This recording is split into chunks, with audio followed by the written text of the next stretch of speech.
2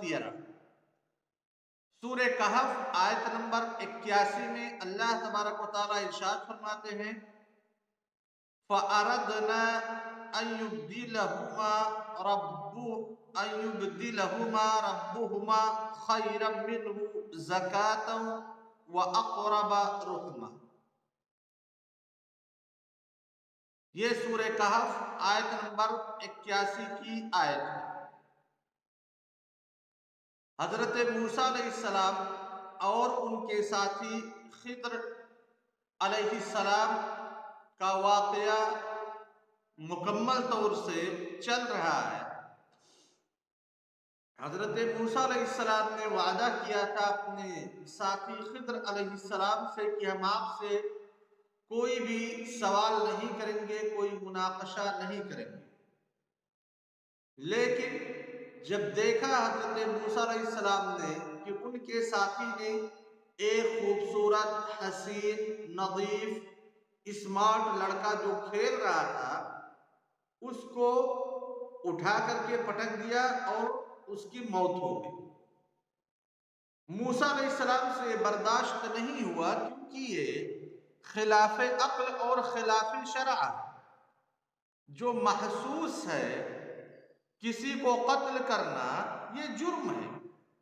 موسیٰ علیہ السلام نے سوال کیا کہ آپ نے اس بچے کو کیوں قتل کر دیا، اس بچے کی کیا غلطی تھی؟ تو اس پہ جواب آیا موسیٰ علیہ السلام کے ساتھی کا، اللہ تبارک و تعالیٰ نے کہا فَأَرَدْنَا أَن يُبْدِلَهُمَا رَبُّهُمَا خَيْرًا مِّنْهُ زَكَاةً وَأَقْرَبَ رُحْمًا، کہ اللہ تبارک و تعالیٰ کی وہاں پہ منشا یہ تھی کہ وہ بچہ ابھی چھوٹا ہے، بہت پیارا ہے، لیکن بڑا ہو کر کے سرکش بنے گا، لہذا اس سرکش بچے کی جگہ پہ اللہ تبارک و تعالی ان کو نیک اولاد عطا کرے گا۔